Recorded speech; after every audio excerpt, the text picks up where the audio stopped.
சமூக ஆர்வலரான அன்னை வி.ஜி. சரவணன் அவர்கள் கடந்த 4 ஆண்டுகளுக்கும் மேலாக ஸ்ரீவைகுண்ட தொகுதி மற்றும் அதன் சுற்று வட்டார பகுதிகளில் உள்ள ஆதரவற்ற ஏழை எளியவர்களுக்கு இல்லம் தேடி இரவு உணவு திட்டத்தை ஏற்படுத்தி உணவு வழங்கி வருகிறார்.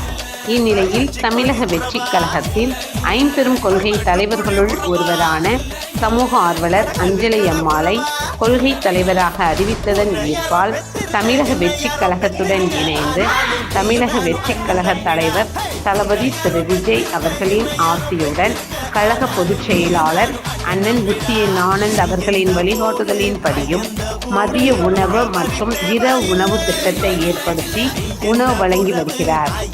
3/1/2026 அன்று ஸ்ரீவைகுண்டம், கோட்டைக்காடு, உண்டியலூர், ஏரல், கீழமங்கலக்குறிச்சி, திருத்தொண்டநல்லூர் ஆகிய பகுதிகளில் உள்ள ஆதரவற்ற ஏழை எளியவர்களுக்கு மதிய உணவும் அண்ணாநகர், கொட்டாரக்குறிச்சி, ஆறுமுகமங்கலம், அரசன்குளம், மாரமங்கலம், இடையற்காடு, தளவாய்புரம், சம்படி காலனி, மேலச்சம்படி மற்றும் அதன் சுற்று வட்டார பகுதிகளில் உள்ள ஏழை எளியவர்களுக்கு இரவு உணவும் தமிழக வெற்றிக் கழகம் தூத்துக்குடி மேற்கு மாவட்டம் சமூக ஆர்வலரான அன்னை வி.ஜி. சரவணன் அவர்களின் சார்பில் அன்று 216 நபர்களுக்கு உணவு வழங்கப்பட்டது.